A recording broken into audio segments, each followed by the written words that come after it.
ॐ सदाशिवसमारम्भाम् शङ्कराचार्यमध्यमाम् अस्मदाचार्यपर्यन्ताम् वन्दे गुरुपरम्पराम्। वसुदेवसुतं देवम् कंसचाणूरमर्दनम् देवकी परमानन्दम् कृष्णं वन्दे जगद्गुरुम्।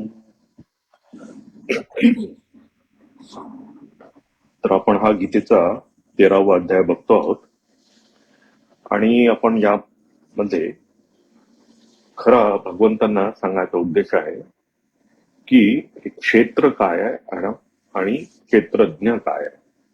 आपण हे संपूर्ण जग हे अनुभवत असतो, तर हे आपण अनुभवत असणारं एक जग आहे आणि या अनुभवणाऱ्या जगाचा एक साक्षी किंवा त्याचा एक्सपिरियन्सर, त्याचा अनुभव घेणारा हा एक आहे. आणि आपली चूक कुठे होते की आपण हे दोन्हीही मीच आहो, एकच आहो असं समजतो, की हे जग आणि मी हे आपण एक आहोत. हा आपला एक फार मोठा चुकीचा भ्रम आहे आणि त्यामुळे हा सगळा संसार आहे. तर इथे भगवंत या 13व्या अध्यायामध्ये आपल्याला वेगवेगळ्या रूपाने सांगतायत की हा क्षेत्रज्ञ आणि क्षेत्र म्हणजे हे दिसणारं जग आणि या जगाचा साक्षी हा वेगळा आहे.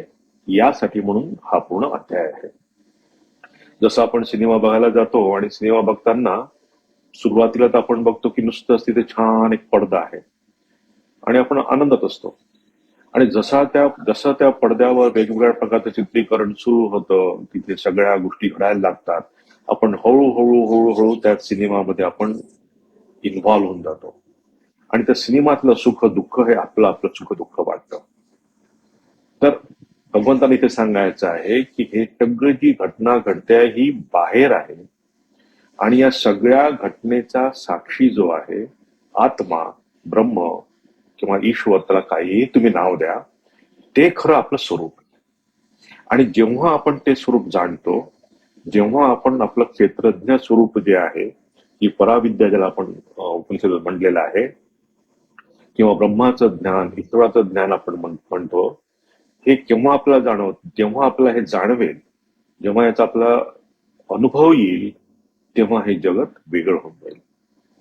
जसं एक आपण साक्षी भावाने जर आपण एखादं नाटक बघितलं, खेळ बघितला आणि तिथे जर आपण सदैव स्मरण ठेवलं की हे नाटक चालू आहे, हा खेळ चालू आहे, मी बघणार आहे, मी या कुठल्याही घडणाऱ्या घटनेमध्ये या सगळ्यांपासून अलिप्त असा आहे, हा जर आपण अभ्यास केला सदैव, तर आपल्याला या सगळ्या सुखदुःखांमध्ये जे आपण त्याला गटांगळ्या खात असतो त्यापासून आपण वाचू शकू. म्हणून इथे भगवंतांनी आपल्याला जे क्षेत्र आणि क्षेत्रज्ञ या दोन गोष्टींमध्ये पार्थक्य करायला आपल्याला सांगितलेलं आहे. आता याच्या पूर्वीच्या याच्यात आपण त्यांनी बघितलं की हा कसा वेगळा आहे. अविभक्त भूतेषु विभक्तमिव च स्थितम, की ह्या सगळ्या अविभक्त असणाऱ्या हा जो आत्मा आहे हा या सगळ्या विभक्त म्हणजे वेगवेगळ्या नाना अशा ह्या जगामध्ये न बदलणारा अवैविक काय म्हणतात त्याला विभक्त न होणारा, की ज्याच्यामध्ये काहीही बदल न होणारा एक रूप, असं हे ईश्वराचं स्वरूप आहे. याबद्दल आपण याच्या पूर्वीच्या क्लासमध्ये बघितलं होतं. आणि तेव्हा भगवंत म्हणाले होते की हे जे खरं खरं जाणणं आहे, क्षेत्र आणि क्षेत्रज्ञ हे जो जाणतो तोच खरा माझा भक्त आहे. यासाठी म्हणून भगवंतांनी आतापर्यंत भूमिका केली होती. आता भगवंत पुढे सांगतायत की ही जी प्रकृती आहे, म्हणजे हे क्षेत्र जे आहे, हे दिसणारं जग जे आहे आणि हे जे ब्रह्म, यामध्ये फरक काय आहे किंवा पार्थक्य काय आहे, यामध्ये समान भाग कुठला आहे, म्हणजे कॉमन फीचर्स त्याचे कुठले आहे, अनकॉमन फीचर्स याच्यामध्ये काय आहे, की आपला घोटाळा कुठे होतो, या दोघांची सरमिसळ आपण कशी काय करून बसतो. त्यासाठी हा आता 19वा श्लोक आपण बघूया. प्रकृतीं पुरुषं चैव विद्यनादि उभावपि विकाराश्च गुणाश्चैव विद्धी प्रकृती संभवान.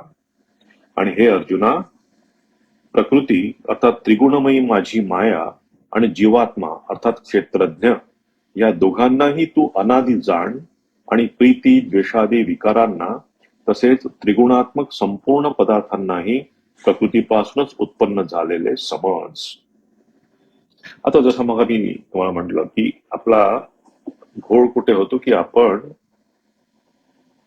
हे जे मन आहे, ज्या मनाने आपण जाणतो सगळं, ज्या मनाने जाणतो आणि ज्या बुद्धीने आपण विचार करतो, या मन आणि बुद्धी आणि हे शरीर, म्हणजे याला म्हणतात बॉडी माइंड कॉम्प्लेक्स, म्हणजे शरीर मन आणि बुद्धी हा असलेला जो समुदाय आहे, यालाच आपण मी समजून बसतो की हाच मी आहे, एवढाच मी फक्त आहे.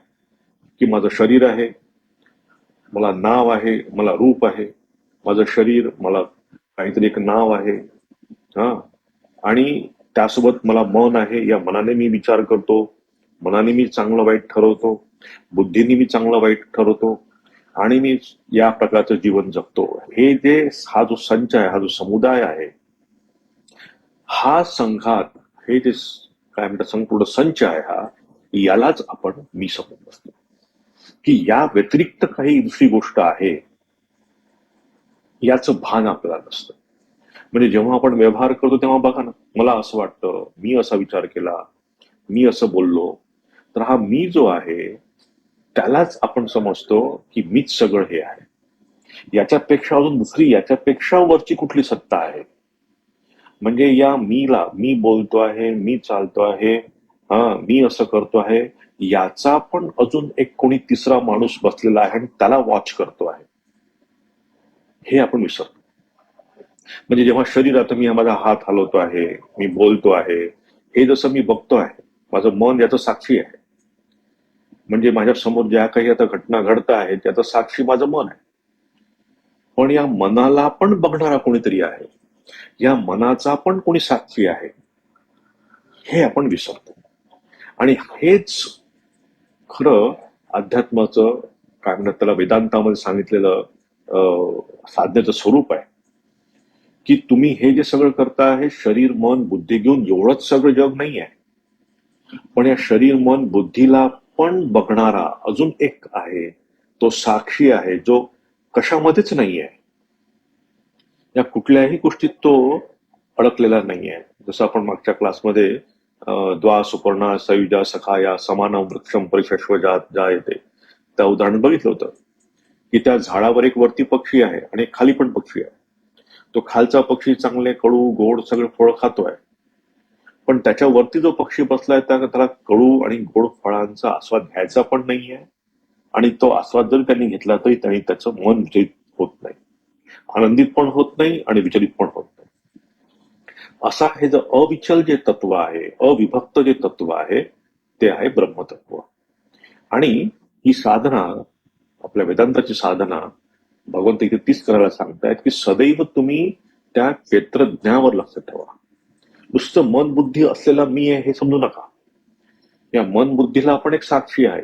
आपण म्हणतो ना की भगवंत माझ्या हृदयात बसून ऐकत असतो सगळं. माझ्या मनात येणारा विचार, प्रत्येक विचार भगवंताला कळत असतो. म्हणजेच काय, की मनात येणाऱ्या विचाराचा अजून कोणती साक्षी आहे? आपण म्हणतो कोणीतरी बघत आहे वरती, तुम्ही चांगलं करा वाईट करा, कोणीतरी बघतो. आता ह्या आपण साध्या शब्दांमधनं ह्या गोष्टी आपण सांगतो, पण खरी परिस्थिती तीच आहे की आपल्याला प्रत्यक्ष, म्हणजे या जागृत अवस्थेमध्ये, स्वप्न अवस्थेमध्ये आणि सुषुप्ती अवस्थेमध्ये सदैव या तिन्ही अवस्थेमध्ये एक कुठली तरी सत्ता आहे, जी सत्ता डोळ्याने दिसत नाही, कारण त्या सत्तेचं मालिक आपणच आहोत. म्हणजे मीच तो ऑब्झर्वर आहे. म्हणजे जसं माझा डोळा, स्वतःचा डोळा मी बघू शकत नाही, तसंच त्या आत्म्याला, कारण माझं खरं स्वरूप आत्माच आहे, त्याला मी प्रत्यक्ष बघू शकत नाही.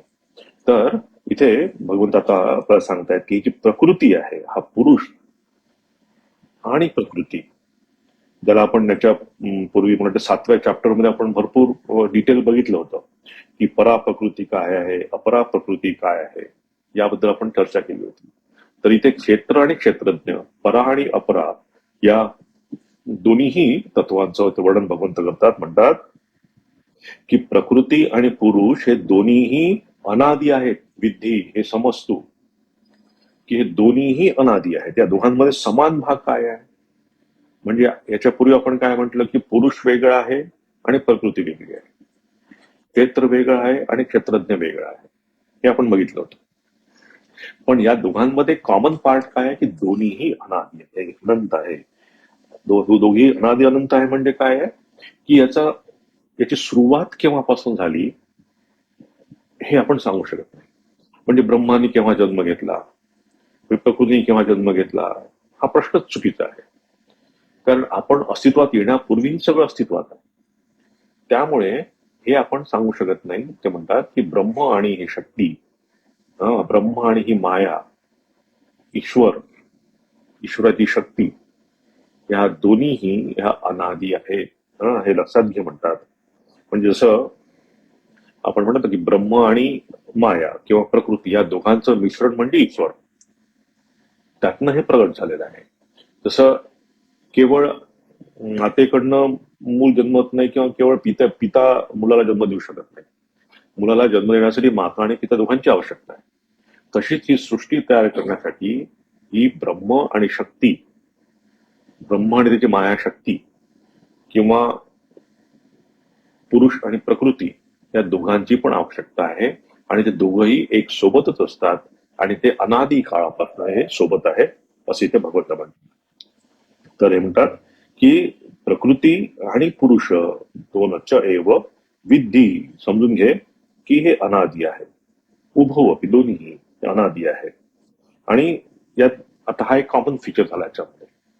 दुसरं कॉमन फीचर काय आहे याच्यामध्ये की ते अनादी आहेत आणि हे प्रकृती आणि पुरुष ह्या जगाचे कारण आहे. म्हणजे प्रकृती आणि पुरुषाच्या कॉम्बिनेशन मधनं हे पूर्ण जग निर्माण झाले. आपण याच्यावर भरपूर चर्चा केली आहे 7व्या चॅप्टर मध्ये. तुम्ही जरा बघा, त्याचा अभ्यास करा. की आपण तेव्हा बघितलं होतं की उपादान कारण आणि निमित्त कारण. तर हे प्रकृती आहे उपादान कारण आणि पुरुष आहे निमित्त कारण. जसं आपण बघतो की टेबल बनवायचं असेल मला, तर टेबल बनवायसाठी काय लागतं की लाकूड पण लागतो आणि कार्पेंटर पण लागतो. तर दोन्हीही असल्याशिवाय तयार होऊ शकत नाही, टेबल तयार होऊ शकत नाही. तर उपादान काय आहे इथे, ते लाकूड आहे. की लाकडाशिवाय मटेरियल काय आहे, लाकूड आहे.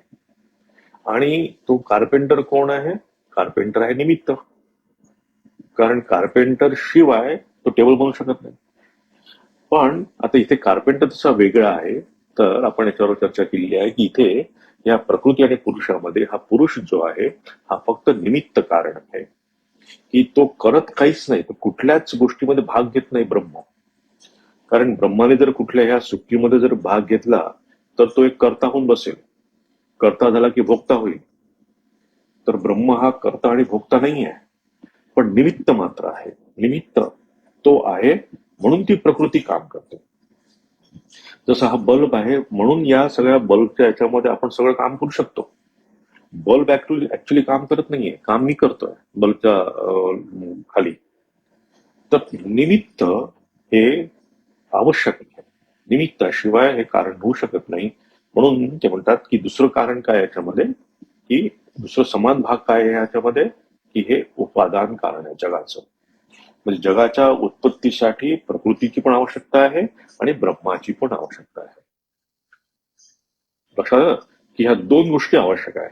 दोन गोष्टी समान आहे. कोणामध्ये समान आहे, ब्रह्म आणि प्रकृतीमध्ये, क्षेत्र आणि क्षेत्रज्ञामध्ये. कुठली पहिली आहे की हे अनादी आहे, अनंत काळापासून दोन्ही सोबत आहेत. दुसरी गोष्ट काय आहे, हे दोन्ही पण या जगाच्या उत्पत्तीचं कारण आहे. असं म्हणू नये की फक्त प्रकृतीमुळे या जगातनं काय हे जग प्रसूत झालेलं आहे. ही सांख्यांची फिलॉसॉफी आहे. सांख्य फिलॉसॉफी काय म्हणते की फक्त प्रकृतीपासनं हे जग निघालं आहे. तिथे ते प्रकृतीला वेगळं मानतात आणि ब्रह्माला वेगळं मानतात. पण वेदांत या प्रकृती आणि ब्रह्म या दोघांपासनं, ब्रह्म आणि माया, ईश्वर आणि त्याची शक्ती या दोघांपासनं या जगाची उत्पत्ती झाली असं वेदांताची फिलॉसॉफी सांगते. तर हा झाला दुसरा कॉमन पॉईंट. आता आपण बघायला पाहिजे त्याच्यामध्ये दुसरे अनकॉमन पॉइंट्स काय आहे. याच्यापूर्वी बघितलंय आपण ते मुद्दाम हा विचार म्हणून सांगतोय की या दोघांमध्ये कॉमन पॉइंट्स हे झाले की अनादी आहे आणि हे जगाचं उत्पत्तीचं कारण आहे, प्रकृती आणि पुरुष. मग अनकॉमन काय आहे याच्यामध्ये, की यामध्ये पुरुष जो आहे हाच चेतन आहे. प्रकृती ही चेतन नाहीये, ही जड आहे, अचेतन आहे. म्हणजे पुरुषाच्या मदतीशिवाय प्रकृती या जगाचा प्रसव करू शकत नाही, अचेतन आहे नुसतं. ती असल्याशिवाय, ते चेतन तत्व असल्याशिवाय शक्य नाही आहे.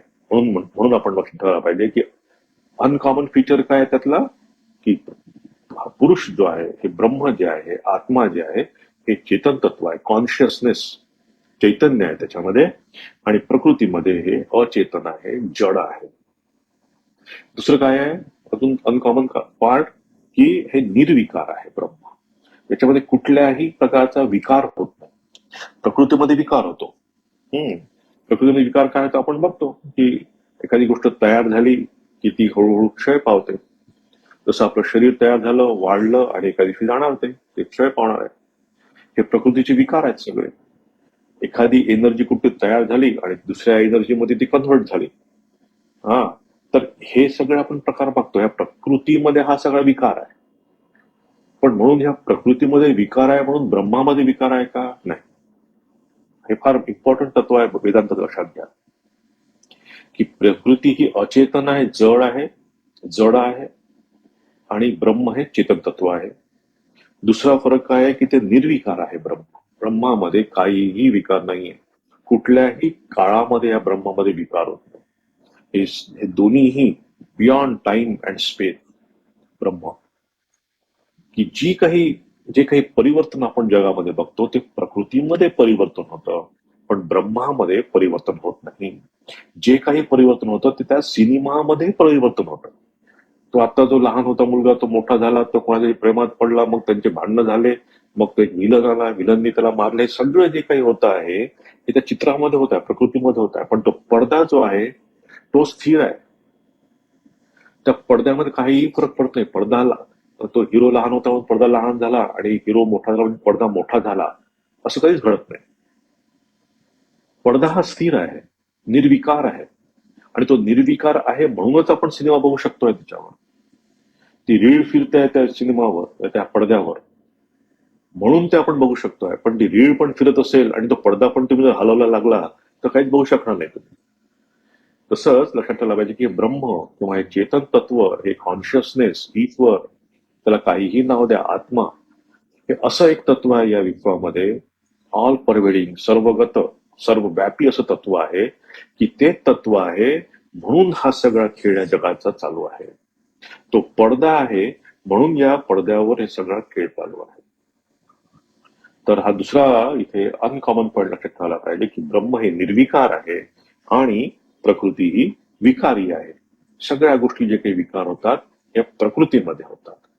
आणि अजून तिसरा महत्वाचा पॉइंट काय आहे, की ब्रह्म किंवा क्षेत्रज्ञ, आत्मा, ईश्वर हे निर्गुण आहे. त्यांना काहीही गुण स्पर्श करू शकत नाही. आणि बाकी ही जी प्रकृती आहे, या प्रकृतीमध्ये सगळे गुण आहेत. म्हणजे सत्व, रज, तम, हे 3 मुख्य गुण आहेत. प्रकृती तयार करण्यासाठी 3 मुख्य गुण लागतात. या सत्व, रज, तमामधून ही प्रकृती तयार झालेली आहे. आपण पंचीकरण बघितलं याच्यापूर्वी क्लासेसमध्ये, कशी ती पंचीकरण व्यवस्था येते. हे 14 भुवन कसे तयार झाले, हा, हे शब्द, स्पर्श, रूप, रसगंधाचं हे पूर्ण विषय कसे तयार झाले, याच्याबद्दल आपण विस्तृत चर्चा केलेली आहे. तर या प्रकृतीमध्ये सगळ्या गोष्टी आहेत आणि त्याच्यामध्ये गुण आहेत. शब्दाचा एक गुण आहे, रसाचा गुण आहे. रसाचा गुण आहे काय, शब्दाचा गुण आहे ऐकणं, आवाज. तर ह्या प्रकारच्या वेगवेगळ्या जे गुणधर्म आहे हे या प्रकृतीच्या सगळ्या गोष्टींमध्ये आहे. पण ब्रह्मामध्ये कुठलाही गुण नाहीये. ब्रह्माला ना टेस्ट आहे, ना ब्रह्माला स्मेल आहे, किंवा ब्रह्म छोटा आहे किंवा ब्रह्म मोठा आहे, ब्रह्म काळा आहे, ब्रह्म गोरा आहे. ब्रह्मामध्ये काहीही या प्रकारचे विकार नाहीये, कुठल्याही प्रकारचे गुण नाहीये. की ब्रह्माला आपण म्हणू शकत नाही की इंडियातला ब्रह्म हा थोडासा सावळा ब्रह्म आहे आणि अमेरिकेतला ब्रह्म हा काळा व्हाईट ब्रह्म आहे आणि आफ्रिकेतला ब्रह्म हा काळा कुट्ट पुरुष आहे. असं म्हणू शकत नाही आपण. असे कुठलेच गुण त्याला नाही. तर प्रकृतीमध्ये सगळे गुण आहेत. चांगलं, वाईट, छोटा, मोठा, ठेंगणा, उंच. हा. तर ह्या सगळ्या गुणांनी असलेली ही सगुण प्रकृती आहे. म्हणून तर म्हणतात सगुण. आणि हे जे ब्रह्म आहे हे निर्गुण आहे, याला कुठलाही गुण नाही. आणि चौथा, यात भरपूर आहेत पण काही मुख्य सांगतो. आणि चौथा महत्वाचं फीचर त्याच्यामध्ये आहे की हे जे तत्व आहे म्हणजे ब्रह्मतत्व किंवा आत्मतत्व हे स्वतंत्र आहे आणि प्रकृती ही परतंत्र आहे. म्हणजे ब्रह्माच्या अस्तित्वावर ही पूर्ण प्रकृती अवलंबून आहे, परतंत्र आहे. ब्रह्म जर नसेल असं कधीच होत नाही. पण कारण याच्या पूर्वी म्हटलं की ब्रह्म अनादी आहे. पण ब्रह्माच्या अस्तित्वाशिवाय ह्या प्रकृतीमध्ये काहीही हालचाल होऊ शकत नाही. तुम्हाला सिनेमा दाखवायचा असेल तर तुम्हाला तो म्हणेल पडदा कुठे. तुम्ही एखादा प्रोजेक्टर घेऊन आला तर म्हणा मला आधी भिंत द्या, पडदा तुमच्याकडे नाही. आपण एक साधी प्लेन व्हाईट रंग मारलेली भिंत असली तरी त्याच्यावर मी प्रोजेक्शन करेन. म्हणजेच काय की काहीतरी एक सबस्ट्रॅटम ज्याला म्हणतो आपण की एक आधार लागतो की त्या आधारावर सगळी ही दुनिया आहे. की एक भिंतीचा आधार घेतला आणि त्याच्यावर तुम्ही प्रोजेक्शन केलं आणि तुम्ही सिनेमा बघितला. तर तो आधार तो आहे स्वतंत्र, त्याच्याशिवाय शक्य नाही आहे. तुम्ही चारही भिंत नसतील समजा घर काहीच समजा जर नसेल तर तुम्ही सिनेमा बघू शकत नाही. त्याला कुठेतरी प्रोजेक्ट करायला तुम्हाला भिंत पाहिजे किंवा पडदा पाहिजे, काहीतरी पाहिजे, आधार पाहिजे. तर या पूर्ण जगाचा आधार, या पूर्ण प्रकृतीचा आधार आहे ब्रह्मतत्व, चैतन्य तत्व, कॉन्शियसनेस. आणि हे जे कॉन्शियसनेस तत्व आहे हे स्वतंत्र आहे.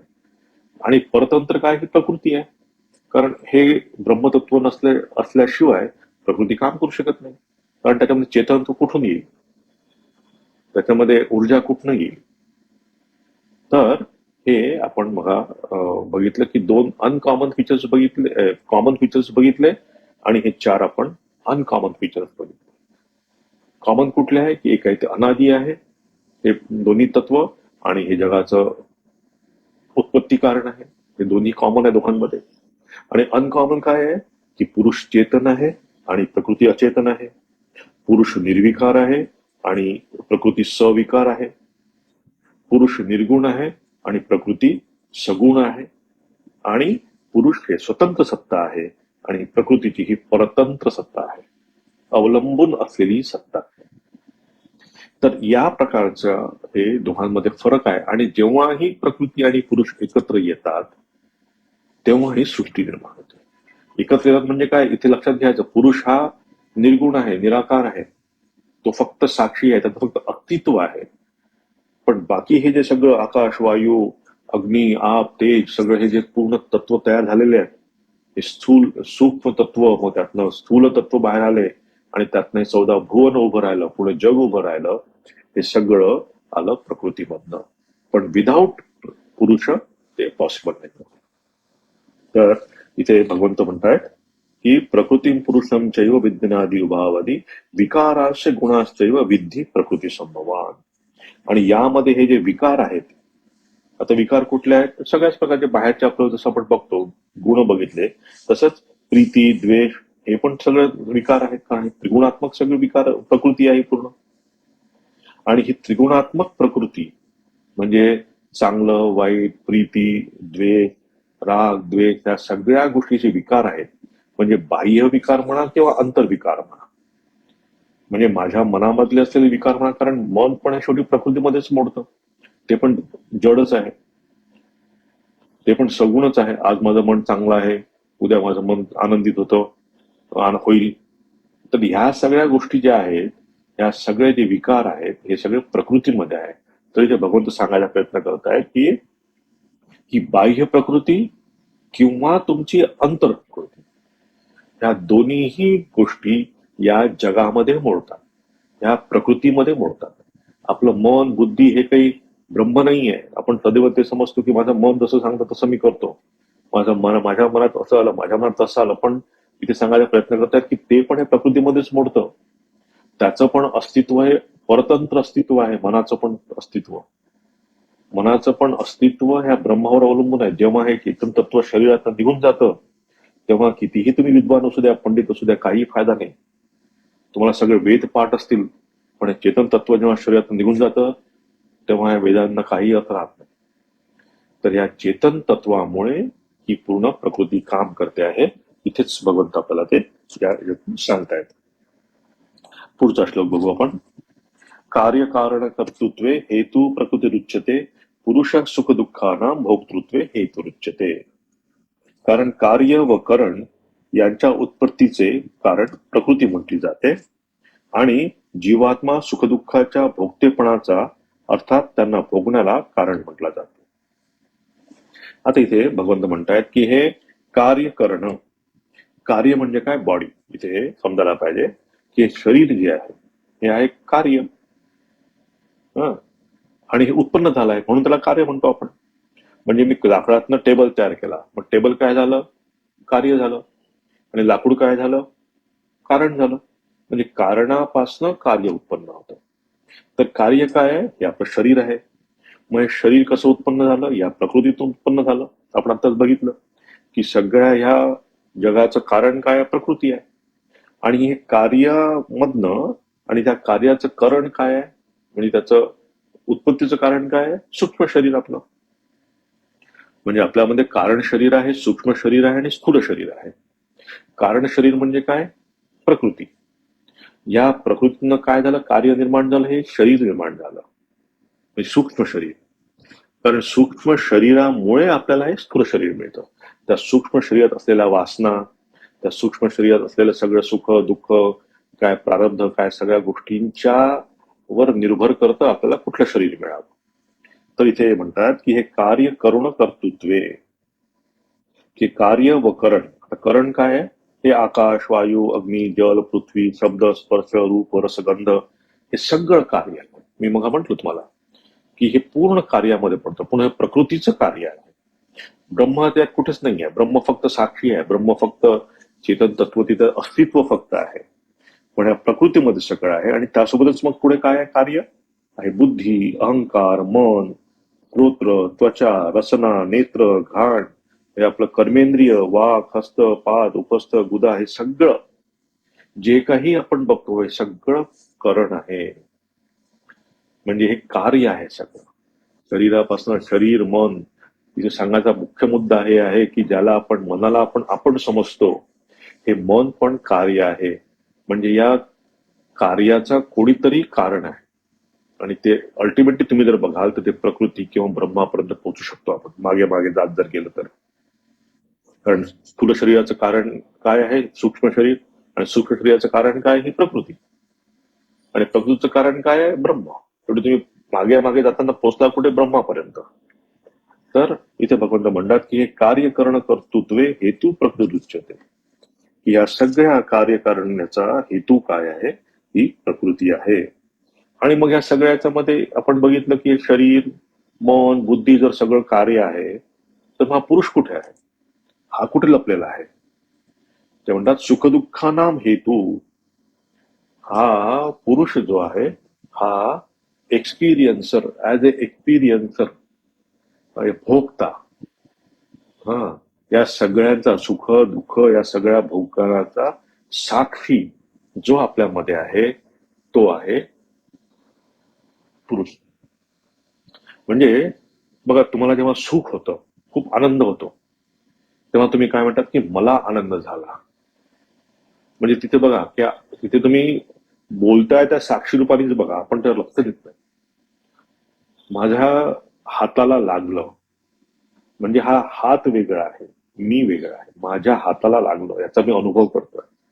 माझं मन सुखी आहे, माझं मन दुःखी आहे. म्हणजे you are observing your mind. तुम्ही तुमच्या मनाला एक ऍज अ थर्ड पर्सन साक्षी भावने बघताय. माझं मन सुखी, माझं मन दुःखी, मी चांगला, मी वाईट, माझ्या पायाला लागलं, माझ्या हाताला लागलं. आपण सदैव आपण या काय म्हणतात साक्षी रूपानेच बोलत असतो. कारण तुम्हीच जर मन असतं तुम्ही म्हणू शकलं नसता की मी आज सुखी आहे आणि मी उद्या दुःखी आहे, असं म्हणू शकलं नसतं तुम्ही. कारण तुम्ही बघताय माझं मन सुख अनुभवत आहे, तुम्ही बघता आहात. माझ्या मनाला दुःख होत आहे हे तुम्ही बघता आहात, लक्षात घ्या. फार महत्वाचा पॉईंट आहे हा. We are always observing. आतला माणूस सदैव आपला जो आहे, आतला तो ब्रह्म, आतलं ते तत्व, ते सदैव ऑब्झर्व करत असतं. पण त्या मायेमुळे सगळा घोळ होतो. असो, तर हा काय म्हणतात, भगवान काय म्हणतो इथे, भगवंत काय म्हणतात की या सगळ्या सुखदुःखाचा भोक्तृत्वे, या सगळ्या सुख दुःख जे काही आपण भोगतो आहे, जे काही या चा आपण आनंद घेतो आहे जगाचा, त्या सगळ्यांचा साक्षी आहे तो पुरुष, तो काय ईश्वर, आत्मा, तर आपण काही म्हणू शकतो. म्हणून त्या भोगतेपणाचा अर्थात त्यांना भोगण्याला कारण म्हटलं जातं. कारण कोणीतरी अनुभव घेणार आपल्या शरीरामध्ये आहे हे आपण बघतो. नाहीतर या सगळ्या काय म्हणतात त्या जगाला किंवा या संसाराला काही अर्थकारण नसतात. आपण सुखाच्या मागे धावतो आहे, दुःख कोणाला नको आहे. तर हे जे भोगतापण आहे, ह्या भोगत्यापणामध्ये तो साक्षी दडलेला आहे आणि तो आपल्याला शोधून बाहेर काढायला पाहिजे. तेच आपलं खरं खरी साधना आहे. पुढचा बघू 21वा. पुरुष प्रकृतिस्थो ही भुंक्ते प्रकृतिजान गुणान कारणम गुण संगोस्य सदसद्योनी जन्मसु. परंतु प्रकृतीत स्थित असलेलाच पुरुष प्रकृतीपासून उत्पन्न झालेल्या त्रिगुणात्मक सर्व पदार्थांना भोगतो आणि या गुणांचा संगच या जीवात्म्याला चांगल्या वाईट योनीत जन्म मिळण्याचं कारण आहे. आता इथे भगवंत सांगतात की आपली चूक कुठे होती, की एवढा साक्षी आहे तो पुरुष, तो बसलेला आहे, तो साक्षी आहे. पण होतं काय की आपण त्या साक्षीला विसरून जातो आणि त्या मनाला, त्या भोग्य मनालाच आपण धरून बसतो की मी सुखी आहे, मी दुःखी आहे. इथेच आपण अडकून बसतो. पण मी सुखी आहे, मी दुःखी आहे हे ऑब्झर्व करणारा कोणीतरी आहे, त्याला आपण विसरतो. आणि आपला चूक कुठे होते आपलं समजण्यामध्ये, की मी सुखी, मी दुःखी, मी चांगला, मी वाईट, माझं असं, माझं तसं, इथे आपण अडकून बसतो. तर इथे ते सांगतात की हे जे आत्मतत्व आहे, हे आत्मतत्व तुमच्या आतच आहे बसलेलं, पण आपण ते विसरलो आहे. म्हणजे समजा माझ्या डोळ्यावर चष्मा आहे. आता या चष्म्यामधनं मी सगळ्या गोष्टी बघतोय, पण मी जर म्हणजे बरेच वेळ होतं आपलं असं की आपण विसरतो चष्मा मी घातलेला आहे की नाही. पण चष्मा हे इन्स्ट्रुमेंट आहे, चष्म्यामधनं मी सगळ्या गोष्टी बघतोय. चष्मा इज ओनली इन्स्ट्रुमेंट. चष्माच काही सगळं नाहीये. खरे आहे डोळे. डोळे आहे म्हणून मी बघू शकतोय, चष्मा फक्त इन्स्ट्रुमेंट आहे असेल. ते ब्रह्मतत्व आहे म्हणून त्या मनाद्वारे मी या जगाचा उपभोग घेऊ शकतो. चष्मा म्हणजे मन. मी उदाहरण देतोय, लक्षात घ्या व्यवस्थित, की डोळे आहे ते खरं मुख्य कारण आहे माझं बघण्याचं, चष्मा नाहीये. चष्मा फक्त इन्स्ट्रुमेंट आहे आणि त्या चष्म्याच्या द्वारे मी हे पूर्ण जग अनुभव करतो. तसंच आत्मा आहे ते ब्रह्म आहे म्हणून हे मन बुद्धी आहे आणि या मन बुद्धीमुळे मी जगाचा अनुभव करू शकतो. कारण हे ब्रह्म आपण बघितलं की निर्गुण आहे, त्याला काही निर्विकार आहे, ते स्वतः या जगाचा अनुभव घेऊ शकत नाही. तर या जगाचा अनुभव आपण या मन आणि बुद्धीद्वाराच घेऊ शकतो. हे इन्स्ट्रुमेंट आहे. आता चष्मा माझा खराब झाला, मी चष्मा काढून फेकून दिला, दुसरा चष्मा आणला. तर मन बुद्धी माझं खराब झालं किंवा शरीर माझं आता वृद्ध काळात आला, मी ते शरीर फेकून दिलं. म्हणून आत्मा फेकून दिला नाही, मी चष्मा फेकून दिला. म्हणजे डोळे काढून फेकून दिले नाही, डोळे आहेत. तर लक्षात घ्या की आपलं हे शरीर, मन, बुद्धी इज ओनली इन्स्ट्रुमेंट. हे भोगण्याचं, हे जगाला भोगण्याचं एक इन्स्ट्रुमेंट आहे, बट इट इज नॉट सर्वस्व नाहीये. आणि आपण या शरीर मन बुद्धीलाच सर्वस्व बसून म्हणजे काय समजून बसलेलं आहे की हेच सगळं आहे, त्यापेक्षा काही दुसरी सत्ता नाहीच आहे, अशी आपली धारणा झालेली असते. म्हणून ते म्हणतात की इथे त्यांनी शब्द वापरलाय, पुरुष प्रवृत्तो ही भुंगते. भुंगते म्हणजे इथे भोग घेणारा म्हणजे इथे साक्षी घ्यायला पाहिजे की या प्रकृती आणि पुरुषाचा हा जो खेळ चालू आहे एकत्र, इथे हा एक्सपिरियन्सर रूपाने, अनुभव घेणारा या रूपाने तो इथे आपल्यामध्ये बसलेला आहे. आणि कारण गुणसंग गुणसंगोस सदसद्योनी जन्म.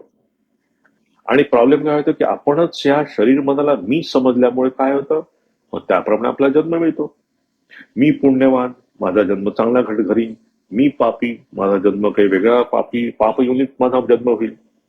म्हणजे हा जो संसार चक्र आहे, हा, मी येणारा जाणारा, हे जे संसार चक्र आहे, हे संसार चक्र कुठनं सुरू होतं, मूळ कुठनं सुरू होतं याचं बघा. याचं मूळ सुरू होतं की मीच हे शरीर मन आहे हे समजतात. मी जर हे शरीर मन समजलं, मी ब्राह्मण, मी क्षत्रिय, मी चांगला, मी वाईट, हे समजून जेव्हा आपण सगळ्या या जगात वावरतो, त्याचप्रमाणे मग आपल्याला आपल्या कामण्या वासनेप्रमाणे मग आपल्याला दुसरं शरीर मिळतं, जन्म मृत्यू तिथे मिळतो आणि हा संसार चालू आहे. पण जर आपण हे इन्स्ट्रुमेंट आहे समजायचा प्रयत्न केला की चष्मा फक्त माझा इन्स्ट्रुमेंट आहे, चष्मा म्हणजे डोळे नव्हे, मन बुद्धी म्हणजे ब्रह्म नव्हे, मन बुद्धी म्हणजे मी नव्हे, हे जर समजलो आपण की या सगळ्यांच्या मागे कुठेतरी एक सत्ता आहे, ब्रह्मसत्ता आहे, हे जर आपण समजून घेतलं तर आपण या संसारातनं मुक्त होऊ शकतो. पण ते होत नाही आपण इथे, म्हणून भगवंत म्हणतात की सदसद्योनी जन्मतू. की असं समजल्यामुळे, कसं समजल्यामुळे, की मीच शरीर आहे, मीच मन आहे, एवढीच फक्त सत्ता आपण समजल्यामुळे काय होतं की या ब्रह्मतत्वापासून आपण दूर जातो. म्हणून हे म्हणतात भुंगते की तो साक्षी आहे. जसं सूर्य बघा, की सूर्य हा सगळ्या सूर्याच्या प्रकाशामध्ये सगळ्या चांगल्या वाईट गोष्टी होतात. हा, तिथे सूर्याच्या प्रकाशामध्ये हरिकीर्तन पण होत आहे आणि सूर्याच्या प्रकाशामध्ये समजा कोणी कोणाला कोणाचा खून पण केलाय, चांगली पण घटना घडली आणि वाईट पण घटना घडली. पण या सगळ्यांपासून सूर्य साक्षी आहे, वेगळा आहे बघा. सूर्य कशाच मध्ये लिप्त नाहीये. It only exist. सूर्य फक्त आहे, त्याच्यामध्ये कुठल्याही प्रकारची ऍक्शन नाहीये, तो काहीही करत नाही. तो चांगलं झालं म्हणून हसत पण नाही आणि खून झाला म्हणून रडत पण नाही. त्याच्यामध्ये काहीही ऍक्शन नाही, त्याच्यामध्ये स्वतःची काहीही विल नाहीये आणि काहीही त्याच्यामध्ये डिझायर नाही आहे की आपण तो खून करणार आहे त्याला थांबवा, असे कधी सूर्य म्हणत नाही. तर हा जो साक्षी आत्मा आहे, हा जो साक्षी परमात्मा आहे, हा या पूर्ण प्रकृतीच्या मध्ये तो प्रकृती जान गुणान, या प्रकृतीमधून उत्पन्न झालेल्या ह्या पदार्थांमध्ये तो आहे आणि त्याला आपल्याला शोधायचं, पुरुषाला. या प्रकृतीमध्येच ओळखलेला आहे. ओळखलेला म्हणजे वेगळ्या अर्थाने म्हणतोय मी की त्या सगळ्या ह्या शरीर मनाच्या हे जे सगळं संच आहे, हा, या संचामध्येच ओळखलेला आहे, समुदायामध्येच ओळखलेला आहे.